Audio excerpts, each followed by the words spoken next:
Anggaran kemiskinan 500 triliun rupiah, hanya rapat dan studi banding. Dana anggaran pengentasan kemiskinan sekitar 500 triliun rupiah yang habis untuk rapat dan studi banding sontak menuai sorotan publik. Tidak hanya itu, pernyataan dari Menteri Perdayagunaan Aparatur Negara dan Reformasi Birokrasi Abdullah Azwar Anas dibantah langsung oleh Menteri Keuangan Sri Mulyani. Dua Menteri Presiden Jokowi ini pun saling berargumentasi mengenai pengatasan kemiskinan yang selama ini berjalan.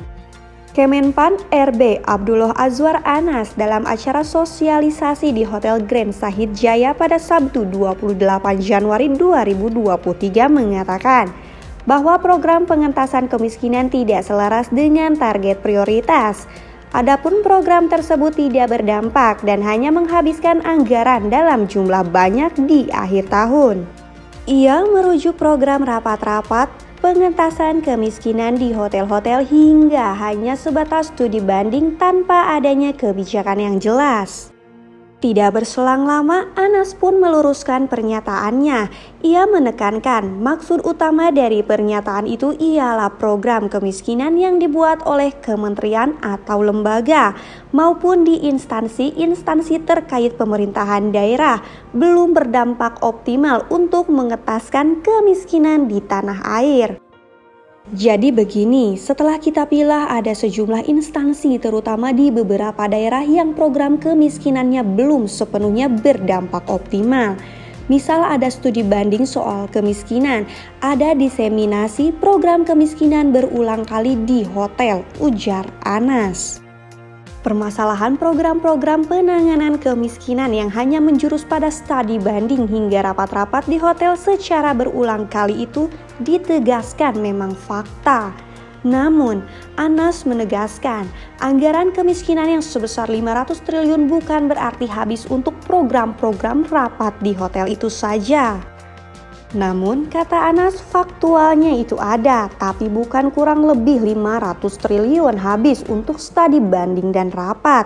Arahan Bapak Presiden jelas, yaitu anggaran yang ada harus dibelanjakan dengan tepat sasaran untuk program yang berdampak langsung ke warga.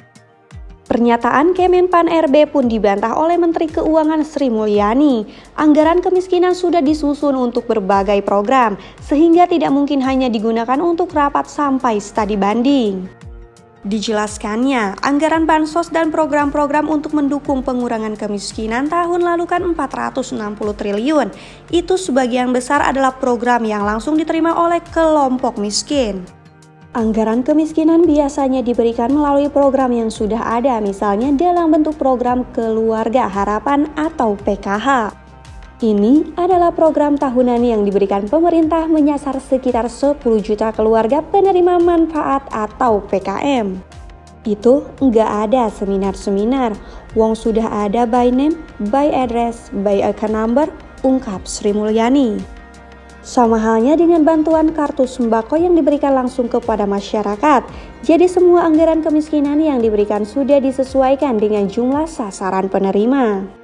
Sembako pembagiannya jelas, jumlah target by name, by address, by account number. Juga yang dilakukan oleh Ibu Kementerian Sosial yang tadi membuat pahlawan ekonomi Nusantara. Pemberian makanan, dukungan untuk lansia yang kurang mampu, itu semuanya adalah langsung dilakukan.